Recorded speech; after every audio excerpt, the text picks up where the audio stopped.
علما وبارك لنا في علمنا وارزقنا الإخلاص في القول والعمل كاملا وعلما نافعا لا ينسى وتوفيقا دائما وصحة ويقينا وعافية. اللهم افتح لنا كل خير واكفنا بحلالك عن حرامك وأغننا بفضلك عمن سواك. آمين يا رب العالمين. Alhamdulillah kaum muslimin rahimani wa rahimakumullah. Kita lanjutkan kajian tafsir Quran satu hari satu halaman dan kita masih membaca surah Yunus dengan qiraah Ibnu Katsir sebagaimana biasanya. Untuk mad jaiz 2 harakat, untuk mad wajib 4 harakat. Kemudian mim jama' ditambah dengan wawu ya, kum, hum, kumu, humu. Kita baca halaman 214 yaitu surah Yunus ayat 43 sampai 53 insyaallah taala. A'udzu billahi as-sami'il 'alim minasy syaithanir rajim. ومنهم من ينظر إليك أفأنت تهدي العمي ولو كانوا لا يبصرون إن الله لا يظلم الناس شيئا ولكن الناس أنفسهم يظلمون ويوم نحشرهم كأن لم يلبثوا إلا ساعة من النهار يتعارفون بينهم قد خسر الذين كذبوا بلقاء الله وما كانوا مهتدين وإما نرينك بعض الذي نعدهم أو نتوفينك فإلينا مرجعهم ثم الله شهيد على ما يفعلون ولكل أمة رسول فإذا جاء رسولهم قضي بينهم بالقسط وهم لا يظلمون ويقولون متى هذا الوعد إن كنتم صادقين قل لا أملك لنفسي ضرا ولا نفعا إلا ما شاء الله لكل أمة أجل إذا جاء أجلهم فلا يستأخرون ساعة ولا يستقدمون. Di sini ada bacaan yang berbeda. Idza jaa, ini a-nya dihilangkan menjadi idza ja, gitu aja. Nah, karena ja ketemu dengan ajaluhum, ini berarti mad jaiz. Karena mad jaiz berarti panjangnya cuma 2 harokat. Idza jaa ajaluhum, jangan terlalu panjang, bukan idza jaa terlalu panjang itu, 2 harokat aja karena mad jaiz. Kita ulangi lagi dari qul la amliku. قل لا أملك لنفسي ضرا ولا نفعا إلا ما شاء الله لكل أمة أجل إذا جاء أجلهم فلا يستأخرون ساعة ولا يستقدمون قل أرأيتم إن أتاكم عذابه بياتا أو نهارا ماذا يستعجل منه المجرمون ثم إذا ما وقع آمنتم به الآن وقد كنتم به تستعجلون ثم قيل للذين ظلموا ذوقوا عذاب الخلد هل تجزون إلا بما كنتم تكسبون ويستنبئونك أحق هو قل إي وربي إنه لحق وما أنتم بمعجزين. Alhamdulillahirabbil alamin. Allahumma arhamna bil Qur'ani amin. Itulah tadi bacaan qiraah Ibnu Katsir untuk surah Yunus. Dan pada ayat-ayat yang kita baca ini ada beberapa kata yang boleh dibaca dengan dua bacaan. Yang pertama pada ayat yang ke-44, walakinnan nasa, boleh dibaca walakinin nasu. Jadi nunnya di kasrah dan sinnya di dhammah. Ayat 45, wa yauma yahsyuruhum. Ini boleh dibaca dengan nun, nahsyuruhum. Kemudian pada ayat berikutnya lagi, yaitu ayat 50, ara'aitum. Nah, ini boleh dibaca araitum seperti biasa ya, hamzah yang kedua dihapuskan. Kemudian ayat 53, wayastambi'u. Nah, ini hamzahnya bisa dihapus menjadi wayastambunaka. Kemudian warabbi, ini ya-nya boleh difathah menjadi warabbiya. Dan ini semua adalah qiraah mutawatirah yang sumbernya dari Sayyidina Rasulullah sallallahu alaihi wasallam. Adapun tafsirnya secara ringkas, Allah katakan pada surah Yunus ayat 43, wa minhum, dan di antara mereka orang-orang kafir, man, ada orang yang zuru, melihat, ilaika, kepada engkau. Afa anta, apakah engkau wahai Nabi, tahdi, memberi petunjuk, al-umya, kepada orang-orang buta, walaupun kanu, adalah mereka, la yubsirun, tidak bisa melihat. Maksud ayat ini adalah orang-orang kafir itu mata kepalanya melihat kepada Nabi Muhammad SAW.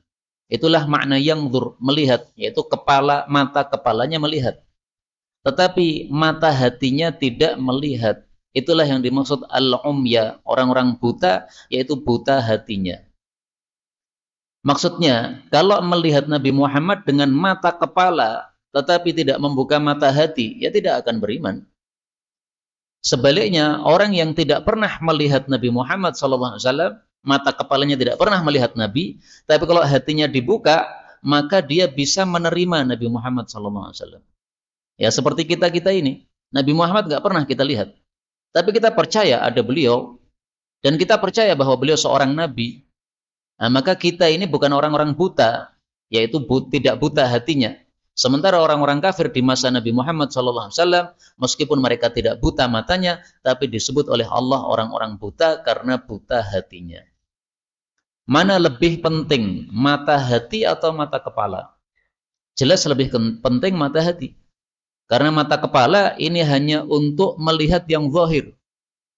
Tapi mata hati ini untuk melihat yang batin. Nah, sementara perkara batin itu lebih penting daripada perkara zahir. Iman itu semuanya perkara batin. Sementara Islam itu adalah perkara zahir. Dan iman tingkatannya lebih tinggi daripada Islam. Maka para ulama ketika mendefinisikan tentang sahabat Nabi itu apa definisinya? Man ra'an nabiyya. Orang yang matanya melihat Nabi SAW. Mu'minan bihi, iman kepada Nabi. Wa mata alaih, lalu mati pun masih iman. Itu definisi sahabat Nabi. Maka orang-orang kafir meskipun melihat Nabi, tapi tidak termasuk sahabat Nabi. Kenapa? Karena tidak mu'minan bihi, tidak beriman. Sahabat Nabi kemudian murtad. Itu juga bukan sahabat. Misalnya Abdullah bin Khattal, dia dulu sahabat Nabi, akhirnya murtad. Berarti bukan sahabat, karena tidak memenuhi syarat mata alaih, mati di atas iman. Nah kita, meskipun iman kepada Nabi, tapi kita tidak pernah melihat Nabi. Sehingga tidak disebut sebagai sahabat Nabi, karena tidak pernah ra'an Nabi. Ya. Jadi sahabat Nabi itu harus ra'an Nabi, matanya harus melihat Nabi. Mu'minan bihi, hatinya harus terbuka mata hatinya sehingga iman kepada Nabi SAW. Mata alaih, mati masih iman kepada Nabi Muhammad SAW. Kemudian ayat 44 Allah mengatakan innallaha, sesungguhnya Allah la yadhlimu, tidak menzalimi an-nasa, kepada para manusia, syai'an, sedikit pun. Walakin, akan tetapi, an-nasu, manusia itulah, anfusahum, kepada diri mereka, yadhlimun, mereka berbuat zalim. Jadi maksudnya ketika orang-orang itu kafir kemudian disiksa oleh Allah, Allah tidak zalim. Siapa yang zalim? Ya mereka yang kafir. Matanya sudah melihat, mestinya hatinya menerima. Kenapa hatimu tidak kamu buka? Padahal matamu sudah dibuka oleh Allah Subhanahu wa taala. Berarti yang salah mereka sendiri, bukan Allah yang salah. Karena itu para ulama katakan, perbuatan Allah itu cuma salah satu dari dua. Ada kalanya itu fadlun, karunia, ada kalanya itu adlun, keadilan. Kalau Allah ngasih pemberian kebaikan kepada hamba, itu karena fadlun, karena karunia Allah. Kalau Allah menyiksa hamba, itu karena adlun, karena keadilan Allah. Sehingga perbuatan Allah tidak ada yang jelek. Allah maha baik, ada kalanya memberi karunia, fadlun tadi, ada kalanya berbuat adil, adlun. Maka Allah menyiksa orang-orang kafir, tidak zalim, tapi adil. Allah memasukkan orang-orang beriman ke dalam surga, itu karena fadlun, karena karunia Allah Subhanahu wa taala. Dan dalam hadis qudsi disebutkan bahwasanya Allah sudah mengharamkan kezaliman terhadap dirinya sendiri, sehingga tidak bakal Allah itu berbuat zalim. Hadisnya disebutkan dalam Arba'in Nawawi. Rasulullah sallallahu alaihi wasallam bersabda, qala Allah taala, berkata Allah taala, ya ibadi wahai para hambaku, inni haramtu dzulma ala nafsi. Sesungguhnya saya mengharamkan kezaliman atas diriku sendiri. Wa ja'altuhu bainakum muharraman, dan saya juga menjadikan zalim itu haram sesama kalian. Fala tadzalamu, maka jangan saling berbuat zalim. Hadis riwayat Muslim sahih. Nah, maka kalau kita ingin dicintai oleh Allah, jangan zalim. Karena Allah itu suka orang-orang yang meniru sifatnya Allah. Salah satu sifatnya Allah tidak pernah zalim. Nah, maka siapa yang meniru sifatnya Allah, tidak zalim, akan dicintai oleh Allah Subhanahu wa taala. Dan zalim sudah pernah kita sampaikan ada 3 macam ya. Zalim kepada jiwa, zalim kepada harta, zalim kepada kehormatan. Ini semuanya zalim. Menuduh orang, mengejek orang, mencaci orang, itu zalim terhadap kehormatan. Itu tidak boleh, haram, menyebabkan Allah enggak cinta sama kita.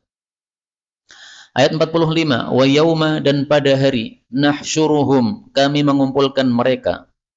Ka'an, seolah-olah lam yalbathu, mereka tidak tinggal, maksudnya tidak tinggal di dunia, illa kecuali sa'atan, sesaat, minan nahar, dari waktu siang. Yata'arafuna, mereka saling kenal, bainahum, di antara mereka. Qad khasira, sungguh telah rugi, alladzina, orang-orang yang kadzabu, mendustakan, biliqa'illah, perjumpaan dengan Allah Subhanahu wa taala, yaitu di akhirat. Wa ma kanu, dan tidak adalah mereka muhtadin, orang-orang yang mendapatkan hidayah. Maksud ayat ini adalah bahwa orang-orang kafir nanti ketika dibangkitkan oleh Allah dari kubur, kemudian melihat kondisi kengerian hari kiamat, maka rasanya tidak pernah tinggal di dunia kecuali sesaat. Padahal sudah di dunia 60 tahun, 100 tahun, atau 150 tahun, atau kalau umat-umat terdahulu itu sampai 900 tahun usianya. Tapi begitu bangkit dari kubur, melihat kengerian hari kiamat, itu rasanya kemarin di dunia cuma sesaat. Ini menunjukkan dahsyatnya hari kiamat. Sampai perasaannya jadi berubah seperti itu. Lama jadi terasa sangat sebentar. Maka liyal bathu ini maksudnya tinggal di dunia. Ya, rasanya dulu tinggal di dunia hanya sesaat saja. Ya ta'arafun, mereka saling kenal. Itu maksudnya ketika bangkit dari kubur, saling kenal. Tahu, oh ini tetangga saya, oh ini bapak saya, oh ini ibu saya. Saling kenal pas bangkit dari kubur. Tetapi begitu melihat kondisi kengerian hari kiamat, kondisi akhirat yang sangat mengerikan, maka langsung sudah tidak saling sapa lagi. Sebagaimana disebutkan pada ayat yang lain. Yubassarunahum, meskipun mereka melihat, tetapi sudah tidak kenal lagi. Pada surat Al-Ma'arij ayat 10. Ayat 10. Wala yas'alu hamimun hamima, dan tidak akan bertanya seorang kekasih kepada kekasihnya. Yubassarunahum, padahal melihat kepada mereka atau diperlihatkan kepada mereka. Yawaddul mujrim, orang yang berbuat dosa sangat ingin, lau yaftadi min adzabi yauma idzin, kalau seandainya dia bisa menebus dari siksa hari itu, bibani, dengan anak-anaknya, dengan istrinya, dengan saudaranya, dengan semua kerabatnya. Nah, maka saking ngerinya hari kiamat atau saking ngerinya neraka yang dilihat, maka mereka ingin seandainya selamat dari neraka, meskipun semua keluarganya harus masuk neraka. Enggak apa-apa, yang penting saya selamat. Nah, itu saking ngerinya hari kiamat nanti. Qad khasira, telah rugi. Yang dimaksud rugi di sini adalah rugi terhadap dirinya sendiri sehingga dimasukkan dalam neraka. Dan itulah rugi yang paling besar. Kalau rugi harta itu masih kecil. Harta dengan nyawa, mana yang lebih utama? Lebih utama nyawa. Tapi kalau sampai di akhirat, maka tidak hanya nyawa, tetapi seluruh tubuh kita ini dimasukkan dalam neraka. Kalau kafir kepada Allah Subhanahu wa taala, itulah yang dimaksud sebagai khasira, rugi dirinya, yaitu dimasukkan dalam neraka. Kaum muslimin rahimani wa rahimakumullah, kita ambil pelajaran dari ayat ini bahwasanya satu, dunia hanya sementara. Makanya dunia terasa hanya sesaat saja ketika orang-orang dibangkitkan dari kubur itu. Padahal kita lama tinggal di dunia ini. Karena itu mari kita sadari bahwa dunia hanya sementara, adapun kehidupan yang hakikat itu adalah di akhirat, maka kita siapkan bekal sebanyak-banyaknya untuk kehidupan kita di akhirat. Karena di dunia ini hanya sementara saja. Dunia diciptakan oleh Allah bagi orang-orang beriman untuk beramal, bukan untuk yang lain. Kemudian pelajaran yang kedua, Allah mengatakan di sini orang-orang kafir itu mendustakan perjumpaan dengan Allah. Nah, ini perbedaan antara orang beriman dengan orang kafir. Orang beriman yakin nanti akan berjumpa dengan Allah, akan disuruh mempertanggungjawabkan amalnya. Nah, sayangnya orang beriman itu ya terbagi dua. Ada yang yakin besok ada akhirat, tapi tingkahnya tidak sesuai dengan keyakinannya. Dia tahu ada surga dan neraka, tapi nipu. Dia tahu ada surga dan neraka, tapi ngutang sama orang nggak ngembalikan. Meskipun utang sama istri, Pak, wajib dikembalikan. Itu hartanya orang. Hartanya istri, hartanya suami. Maka suami kalau pinjam sama istri, wajib kembalikan. Pinjam kan berarti utang kan? Jangan gara-gara, wah ini kan istri saya, nggak usah kembalikan, nggak apa-apa. Oh, nggak bisa. Tanggung jawab nanti di akhirat. Nah, ada orang-orang seperti itu. Percaya ada surga dan neraka, tapi tingkahnya semaunya. Seperti orang yang tidak percaya.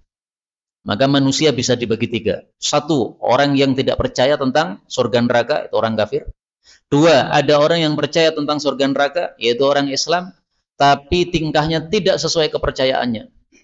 Yang ketiga, ini yang paling bagus. Orang yang percaya ada surga neraka, kemudian sikapnya disesuaikan dengan kepercayaan tadi. Tidak berani berbuat semaunya. Kenapa? Tahu bahwa perbuatannya nanti akan ada efeknya di akhirat. Kalau saya berbuat begini, nanti akibatnya begini. Kalau saya begini, akibatnya begini. Maka sungguh aneh kalau seseorang itu mengaku adanya surga neraka, mengakui adanya surga neraka, tapi mendolimi harta orang, mendolimi kehormatan orang, menuduh, mengejek, dan sebagainya. Aneh seperti itu. Saya dengar cerita katanya di satu pesantren itu ada pembulian terhadap salah satu santri, sampai akhirnya mati santri yang dibuli. Ini berarti sikapnya orang seolah-olah tidak percaya ada surga neraka. Bully orang lain, ngerjain orang lain, itu sikapnya orang yang tidak percaya surga neraka kayak begitu. Kalau dia ditanya, percaya nggak surga neraka? Pasti mengatakan percaya, wong santri. Tapi kalau membuli temannya, nah itu tingkahnya tidak seperti orang yang yakin ada surga neraka. Mari kita perbaiki diri kita masing-masing. Ayat 46. Wa imma, dan jika nuriyannaka, kami tampakkan kepada engkau wahai Nabi, ba'da sebagian alladhi yang na'iduhum, kami janjikan kepada mereka, yaitu siksa. Atau natawaffayannaka, kami mewafatkan engkau wahai Nabi. Maksudnya mewafatkan sebelum mereka disiksa. Fa ilaina, maka hanya kepada kami, marji'uhum, tempat kembali mereka. Tsummallah, kemudian Allah itu syahidun, menyaksikan ala ma yaf'alun, terhadap apapun yang mereka lakukan. Maksud ayat ini adalah sama saja wahai Nabi Muhammad, mereka disiksa oleh Allah, engkau melihat, atau engkau mereka mati sebelum engkau disiksa, sama saja. Mereka akan balik kepada Allah nanti akan dihukum oleh Allah Subhanahu wa taala. Sehingga Nabi tidak usah minta segera tolong disegerakan siksa supaya saya melihat siksaan terhadap mereka. Nggak perlu. Karena kalau diturunkan siksa atau tidak disiksa tetapi besok nunggu sampai ketemu dengan Allah, sama saja, tetap tersiksa juga. Ada kalanya siksa ada di dunia, ada kalanya siksa ada di akhirat. Nah, sehingga Nabi Muhammad SAW tidak perlu gusar, tidak perlu susah ketika mereka masih kafir dan tidak disiksa oleh Allah, karena pasti mereka akan tetap disiksa oleh Allah. Ilaina marji'uhum, kepada kami tempat kembali mereka, maksudnya setelah kembali kepada Allah akan dihukum oleh Allah Subhanahu wa taala. Kata-kata thumma, kemudian, ini tidak seperti biasanya. Biasanya namanya kemudian itu untuk urutan. Setelah terjadi ini, lalu terjadi ini. Nah, di sini tidak untuk urutan begitu.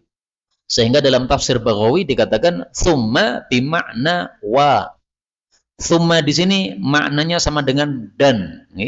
Jadi bukan untuk menunjukkan urutan. Setelah mereka kembali kepada Allah, barulah Allah menyaksikan atau melihat perbuatan mereka. Enggak begitu. Allah melihat perbuatan mereka tidak nunggu sampai mereka kembali kepada Allah dulu. Sekarang Allah sudah menyaksikan apapun yang kita lakukan. Nah, maka di sini ya summa artinya tetap kemudian, tetapi bukan untuk menunjukkan urutan kejadian. Ayat 47 Allah mengatakan walikulli, dan untuk setiap ummatin umat rasulun, ada rasul. Fa idza, maka apabila jaa datang rasuluhum, utusan mereka, qudiya, dipastikan, diputuskan, bainahum, di antara mereka, bil qisti, dengan adil, wahum, sementara mereka la yuzlamun, tidak dizalimi. Ayat ini menunjukkan bahwa Allah sudah mengutus rasul kepada setiap umat manusia. Makanya rasul jumlahnya banyak, ada 315 rasul. Kalau nabi jumlahnya 124.000 nabi. Apakah ada dalilnya? Ada. Tapi karena sudah kita tampilkan dulu berkali-kali, nggak usah ditampilkan lagi. Hadis riwayat Ahmad dari Abu Dzar. Abu Dzar bertanya, ya Rasulullah, berapa sih jumlah para nabi? Nabi katakan 124.000. Kemudian beliau mengatakan, rasulnya ada 315. Nah, maka di sini Allah katakan setiap umat sudah dikirimi rasul. Ketika datang rasul mereka, diputuskan di antara mereka dengan keadilan. Apa maksudnya? Maksudnya diputuskan dengan keadilan adalah diturunkan siksa kepada yang mendustakan nabi-nabi mereka. Jadi siksa yang turun disebut oleh Allah apa? Al-Qisat, adil. Kenapa adil? Ya memang setimpal hukumannya. Yang beriman kepada nabi diselamatkan dari siksa.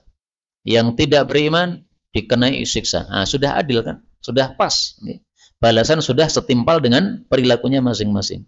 Maka di sini ada kalimat yang terhapus ya. Semestinya itu fa idza jaa rasuluhum, ketika datang rasul kepada mereka, fakadzabuhu, lalu mereka mendustakan rasul itu, maka Allah pun berikan keputusan yang adil, yaitu disiksa yang mendustakan kepada rasul. Nah, tapi kalimat ini fakadzabuh, mereka mendustakan, tidak usah ditampilkan. Kenapa? Karena sudah mafhum, sudah jelas. Namanya diturunkan siksa itu ya untuk yang mendustakan. Dan orang Arab itu paling suka kalimat ringkas, singkat, padat. Sehingga kalimat-kalimat yang sudah bisa dipaham dihapus, termasuk di sini dalam Al-Qur'an. Ayat 48. Wa yaquluna, dan mereka mengatakan, mata, kapan, hadzal wa'du, janji ini, in kuntum, jika adalah kalian shadiqin, orang-orang yang benar. Yang dimaksud janji adalah siksa yang dijanjikan oleh Nabi Muhammad SAW kepada mereka.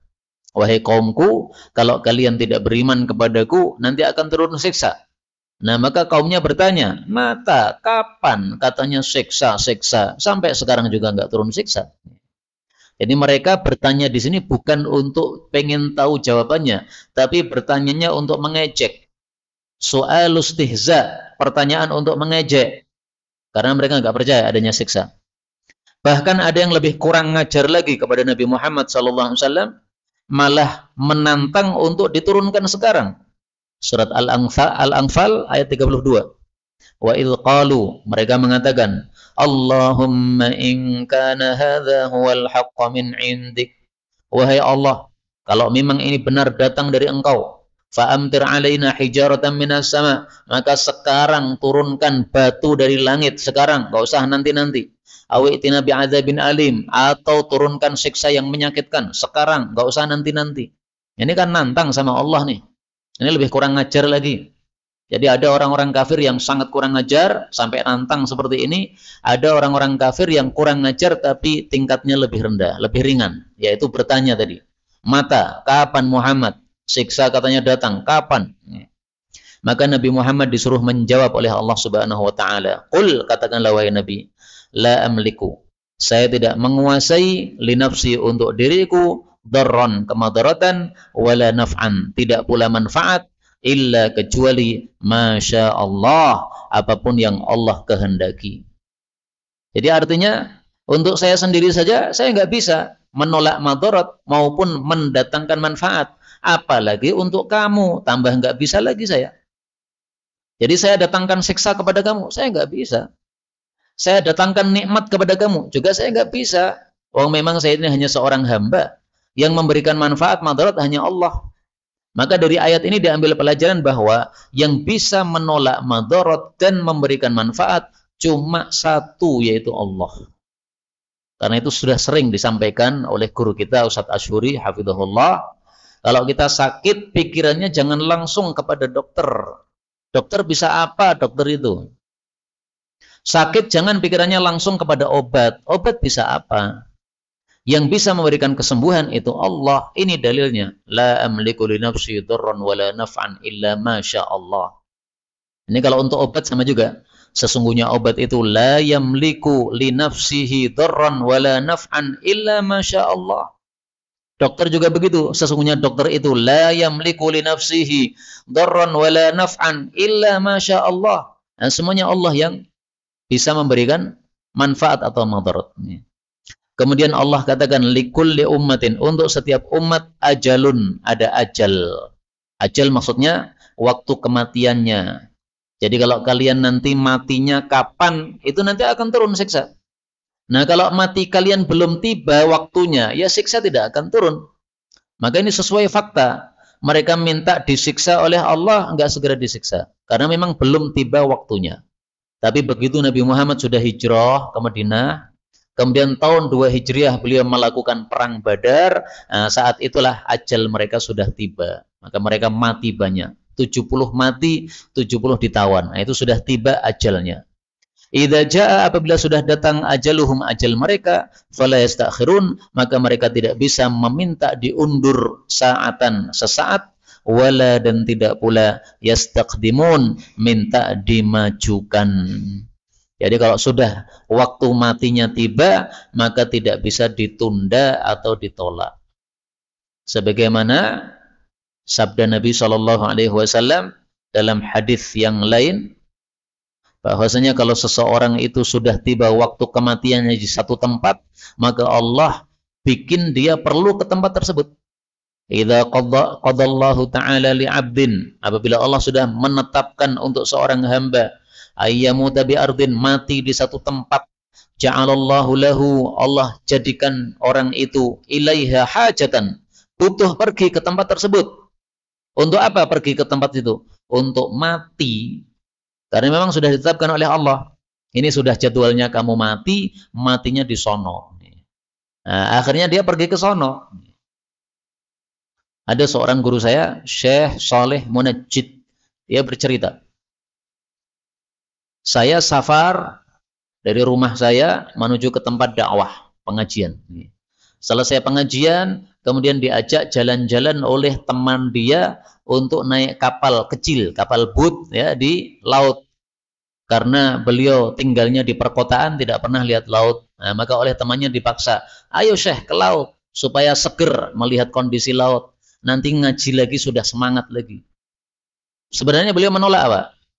Tapi karena dipaksa, dan kata beliau, paksaannya waktu itu, hari itu sungguh aneh. Seolah-olah wajib, harus. Karena ini kesempatan kita yang sangat yang terbuka untuk kita bisa main-main di laut kita. Akhirnya beliau karena temannya yang ngajak, ya sudahlah, manut. Sampai di tengah laut, kapal terbalik. Nah, beliau sudah hampir mati sudah. tapi sudah megang galon, okay? Sehingga masih bisa naik turun. Okay? Kadang naik sehingga bernafas, kadang turun lagi. Sudah bayangkan kematian karena nggak bisa renang. Nah ini menunjukkan apa? Kalau Allah sudah menetapkan kepada seseorang mati di satu tempat, akan dibuat perlu ke sana. Awalnya menolak untuk diajak, akhirnya terpaksa datang juga. Kenapa? Sudah tiba waktunya. Tapi ternyata qadarullah, Allah belum tetapkan beliau wafat. Akhirnya bisa selamat, tapi anaknya wafat. Nah, berarti ini anaknya sudah ditakdirkan oleh Allah mati di situ. Sehingga dibawa oleh bapaknya, Syekh Munajjid, akhirnya mati di situ. Tapi bapaknya tidak mati. Ini karena apa? Memang sudah tiba waktu kematiannya. Inilah contoh yang sangat gampang untuk kalimat ini. Fa idza jaa ajaluhum fala yastakhiruna sa'atan wa la yastaqdimun. Tidak mungkin bisa kita menolak ajal kita. Maka orang beriman tidak begitu takut kepada kematian karena yakin kematian itu pasti sudah ada waktunya yang ditetapkan oleh Allah. Ayat 50.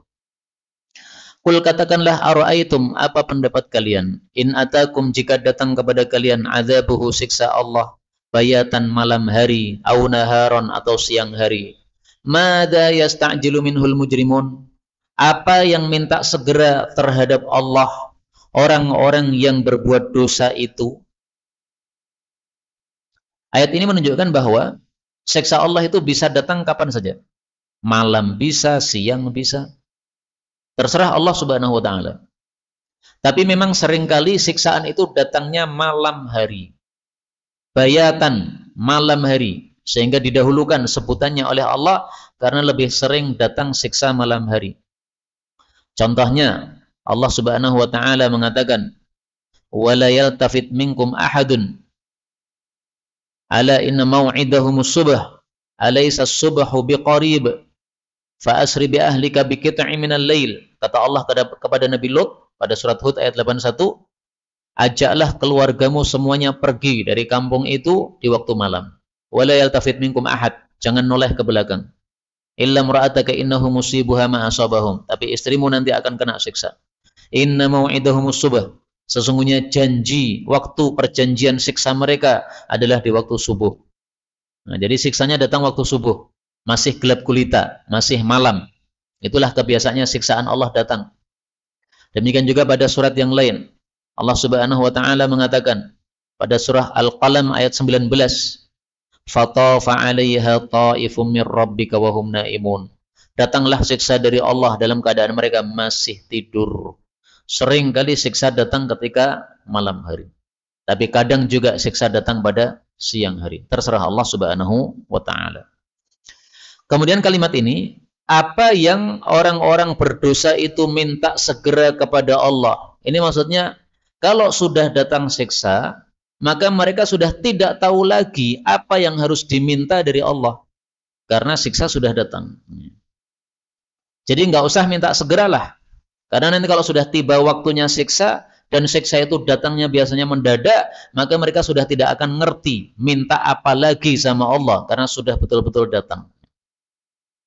Ayat 51. Athumma, apakah saat itu, idza ketika ma waqa'a, telah terjadi, yaitu siksa. Amantum bih, kalian iman kepada Allah. Al-an, apakah sekarang, yaitu saat turunnya siksa itu.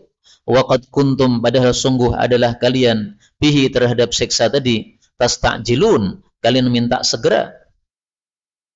Jadi maksudnya, kalau siksa sudah betul-betul datang, apakah kalian baru sadar akan beriman? Kalau iman pada saat siksa datang, tidak ada gunanya. Sama dengan orang sudah sakaratul maut, baru tobat, tidak ada gunanya. Makanya Fir'aun ketika tobat kepada Allah, kok tidak diterima, kenapa? Sudah sakaratul maut. Kematian sudah sampai ke kerongkongan sini. Nyawanya sudah sampai ke kerongkongan. Sebentar lagi sudah keluar. Nah, kalau sudah sampai kerongkongan, tobat, tidak ada guna.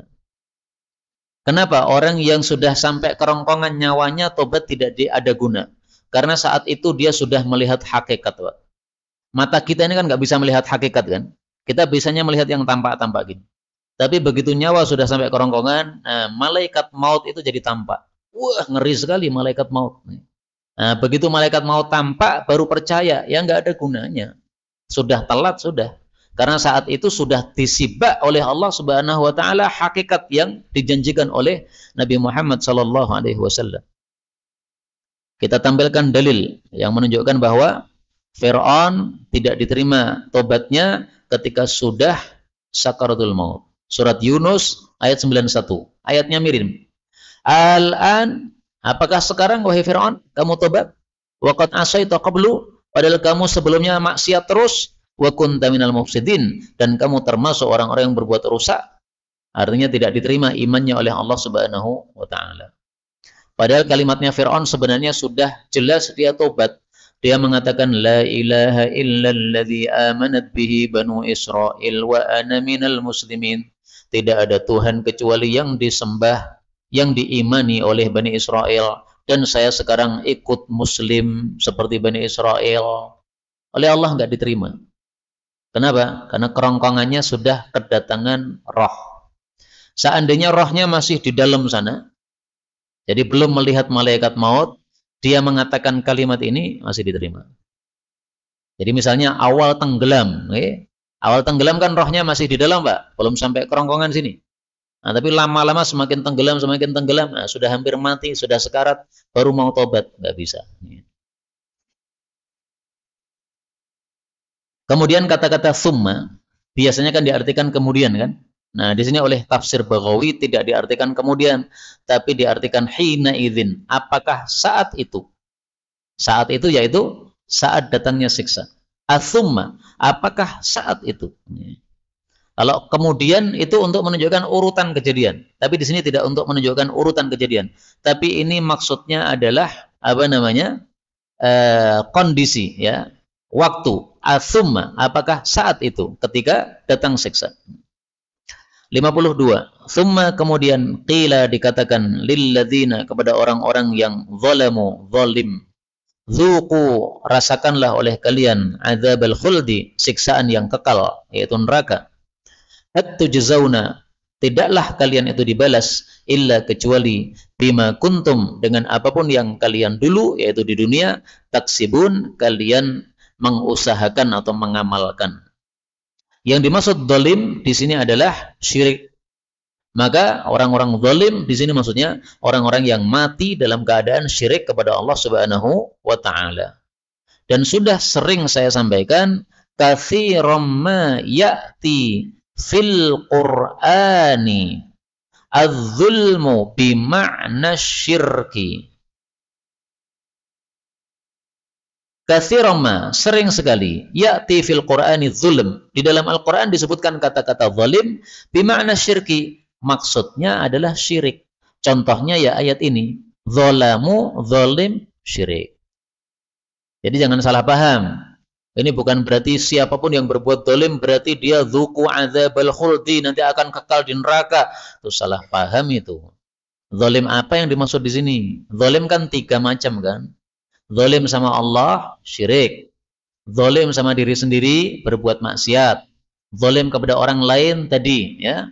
Ada kalanya zalim kepada jiwanya atau hartanya atau kehormatannya. Nah, yang dimaksud di sini zalim kepada Allah Subhanahu wa taala yaitu syirik.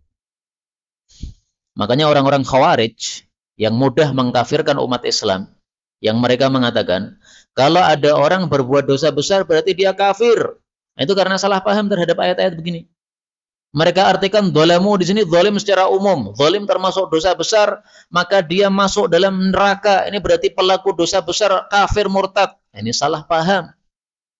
Maka orang-orang Khawarij itu termasuk kelompok sesat.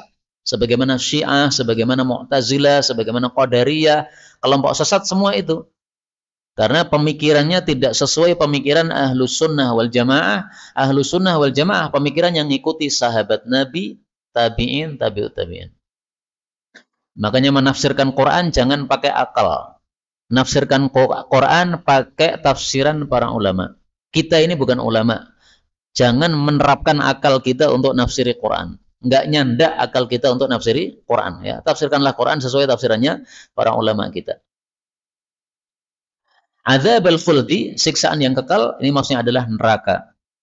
Dan kaidah Ahlus Sunnah wal Jamaah, tidak ada yang kekal di neraka selain orang-orang kafir. Itulah sebabnya zalim di sini dimaksudkan syirik atau kafir. Yang dimaksud taksibun, kalian melakukan, yaitu kekafiran yang mereka lakukan di dunia. Sebagaimana disebutkan pada ayat yang lain, pada surat Ali Imran ayat 106, Allah katakan, fadzuqul adzaba bima kuntum takfurun. Rasakanlah siksa, yaitu neraka, dengan sebab kalian dulu kafir. Jadi taksibun, yang kalian lakukan. Apa yang mereka lakukan? Kafir.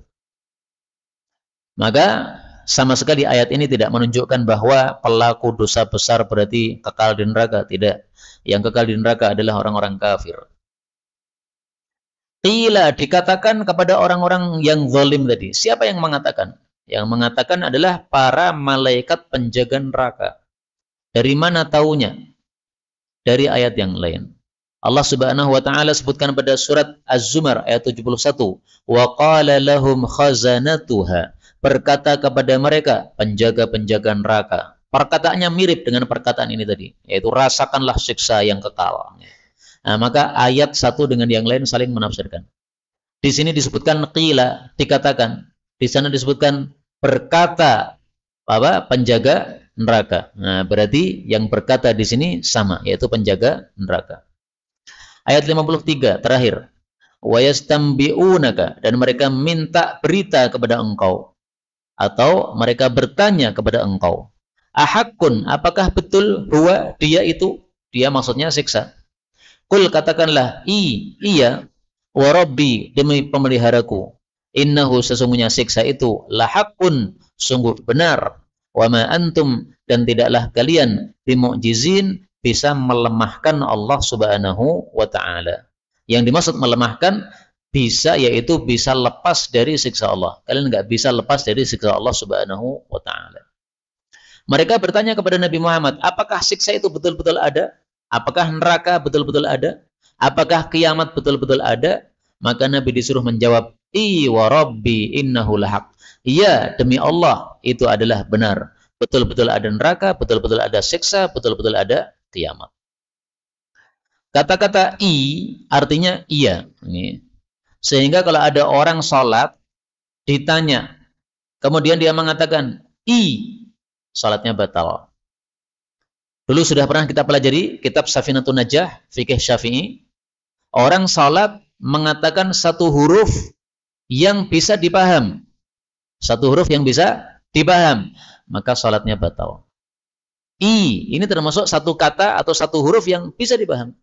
I artinya apa? Iya. Atau misalnya ok yaitu oke. Nah, bisa dipaham. Aku nyulih mobilmu ya, ok. Nah, maka sholatnya batal. Karena sudah satu huruf. I, ini juga begitu. Ya. Tapi ini sebenarnya dua huruf nih. I, hamzah, kemudian ya. Ini dua huruf. Nah, dua huruf juga menyebabkan sholatnya batal. Pertanyaan, bagaimana kalau seseorang sholat, ditanya oleh temannya, kemudian dia menjawab, tapi jawabannya pakai ayat Quran. Misalnya nih ditanya, tadi kompornya sudah dimatikan belum? Nah, kita sedang sholat nih. Kita menjawab, I wa rabbi innahu lahaqqa. Membaca ayat ini, tapi maksudnya menjawab pertanyaan tadi. Zahirnya yang dibaca ayat, tapi tujuannya menjawab orang. Nah, gimana nih? Apakah dihukumi zahirnya, yaitu membaca ayat berarti nggak batal, ataukah dihukumi niatnya, yaitu niatnya menjawab orang, berarti sholatnya batal? Nah, di sini para ulama berselisih pendapat. Sebagian ulama mengatakan dihukumi zahirnya, sehingga sholatnya tidak batal, karena dia membaca ayat. Sebagian ulama mengatakan sholatnya batal, karena tujuannya adalah menjawab orang. Nah, pendapat yang saya pilih pendapat yang kedua, sholatnya batal. Sehingga tidak boleh kita baca ayat ketika sholat, tujuannya bukan ayat, tapi tujuannya untuk menjawab orang. Nggak boleh. Kalau mau menjawab, mengangguk saja. Nggak apa-apa, sholatnya tidak batal. Tapi kalau menjawab dengan ucapan, meskipun itu dalam bentuk ayat Quran, I wa rabbi innahu lahaqqa, tetap batal sholatnya. Kenapa? Karena Rasulullah SAW bersabda, wa innama likulli imri'in ma nawa, sesungguhnya tiada lain masing-masing orang mendapatkan apa yang dia niatkan. Nah, kamu niatkan untuk apa itu? Niatnya untuk menjawab kan? Nah, berarti salatnya batal. Berarti sama dengan kamu sudah bicara sama orang. Tapi kalau betul-betul terpaksa, nah silahkan pakai pendapat yang pertama. Syekh Ali Hudayfi pernah membaca Quran ketika ngimami. Kemudian bacaannya salah. Semua orang negur. Karena semuanya negur jadi nggak jelas. Ini yang salah yang mananya. Akhirnya beliau ulangi lagi bacaannya. Semua negur lagi. Nggak jelas lagi. Maka beliau terpaksa kemudian membaca ayat ini. Ya. Qalu na'am. Qalu na'am. Ini surat Al-A'raf ayat 44.